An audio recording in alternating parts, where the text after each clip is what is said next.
আওয়ামী লীগ সরকার বিগত 17 বছর ধরে ক্ষমতায় ছিল। ভোট দেনে নির্বাচন জন্য বাঙালি ভোট পাগল, গণতান্ত্রিক লোক, গণতান্ত্রিক দেশ, সমাজের সবাই গণতন্ত্র মানা, সব জায়গায় গণতন্ত্র চর্চা করে। 17 বছর হাসিনা সরকার নির্বাচন দেয় নাই। আবার হাসিনা সরকার নির্বাচন না দিয়ে দেশ চালিয়েছে।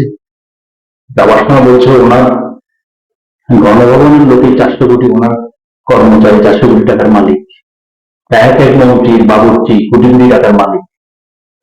আবার নির্বাচন হলো, এখন নির্বাচনের পর বিএনপি আসলো, আসার পর যখন হকার উচ্ছেদ আরম্ভ হলো, হকারা বলছে এই জন্য আমরা বিএনপিকে ভোট দিয়েছিলাম, আমাদের উচ্ছেদ করছে, অবৈধ দখল মুক্ত করছে, অবৈধ দখল যাদের ভাঙছে ওরা বলছে আমাদের প্যাটে গাঁথি দিচ্ছে, এই জন্য আমরা বিএনপিকে ভোট দিচ্ছিলাম।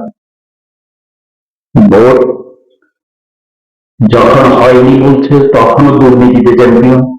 আবার ভোট দেওয়ার পরে যখন ভালো কাজগুলো হচ্ছে, হকার উচ্ছেদ হচ্ছে, এও হচ্ছে, তখনও বলছে এই জন্য আমরা ভোট দিয়ে ভুল করেছিলাম। তাহলে সমস্যাটা কোথায়?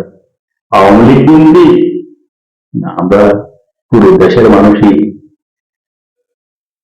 ওই কোয়ালিটি?